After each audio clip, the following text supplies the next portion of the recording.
বাটিগুলো দেখে কি মনে হচ্ছে আইসক্রিম আছে? আসলে না, আমাদের মা চাচিরা তারপর দাদি নানিরা কিন্তু আমাদের রীতিমতন ভালো একটা ঠকানি দেয়। আমরা আমাদের বাচ্চাদেরকে ঠকানি দিই। আইসক্রিমের বক্সে আমরা সুন্দর করে আদা রসুন বাটা রেখে দিই। তো আজকে আমার ঘরে আদা রসুন বাটা শেষ হয়ে গিয়েছে। তো আদা রসুন ছাড়া তো আমি তরকারি রান্না করব সেটা কল্পনাই করা যায় না।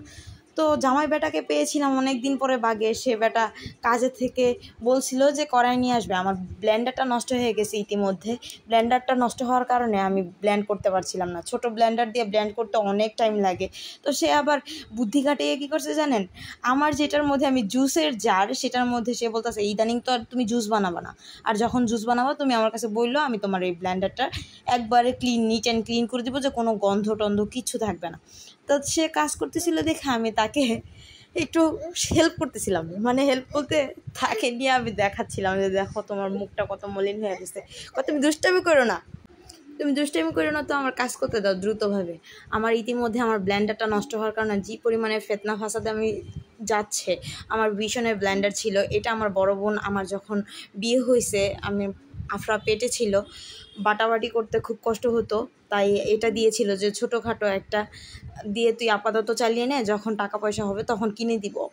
তো এটা দিয়ে এখনও ভালো, আল্লাহর রহমতে এখনও ভালো আছে। আমার আফান একটু বাড়ি দিয়ে ফাটিয়ে ফেলছে, তাই আমি একটু কষ্টে লাগিয়ে নিয়েছিলাম, কিন্তু এখনও ভালো সার্ভিস দেয়। তো এটা দিয়ে করতে গেলে আফান অনেক ব্লেন্ডারকে ভয় পায়, যে কারণে আমি আফানকে কুলে রেখেছিলাম, সে এগুলো করে নিচ্ছিল। তো সে বলতেছিল আদা রসুন ছাড়া তো আমাদের তরকারি কল্পনাই করা যায় না। আমি তখন তাকে বললাম যদি কষ্ট হয় তোমার করা লাগবে না, দাও আমি করে দিচ্ছি। বলছে হ্যাঁ তুমি আফানকে কুলে নাও, তোমার ছেলে একটু পরে এখনই দৌড় দিয়ে আসবো, যে কান্নাকাটি করে একশের করবো, ব্লেন্ডারের শব্দ শুননাই, তুমি বসো ওরে নিয়া। আমি বললাম আচ্ছা ঠিক আছে, তাহলে তুমি ব্লেন্ড করো, আমি পরিয়া করতেছি। আমার বড় ব্লেন্ডারটা যে কবে ঠিক হবে আল্লাহই জানে।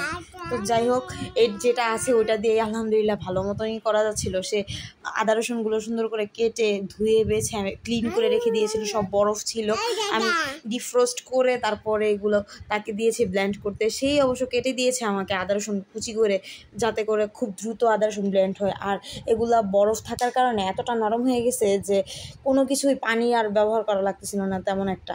তো সম্পূর্ণ সে বাটিতে আবার রেখে দিচ্ছিল। আমি কতগুলো বাটি হয়েছে আমি আপনাদের দেখাচ্ছি। মানে রীতিমতন আমার আদা রসুন বাটা, আমার প্রতি মাসে অনেক আদা রসুন লাগে, যেহেতু আমি প্রতিটা জিনিসের মধ্যে আদা রসুন খাই। বিকজ আমার হাজব্যান্ডও আদা রসুন ছাড়া তরকারি খেতে পারে না, যেহেতু একজন বাবুর্চি মানুষ, সে সব কিছুর মধ্যে তার তেল মশলা জাতীয়টা সে বেশি পছন্দ করে। যদিও বা সে বলে সিদ্ধ খাবার খাবে, কিন্তু একবেলা তারে সিদ্ধ দিলে সে কানতে কানতে বেহুশ হয়ে যায়, ভাত আর কপালে তার হয় না, সে বলে যে আমার ক্ষুধা নাই।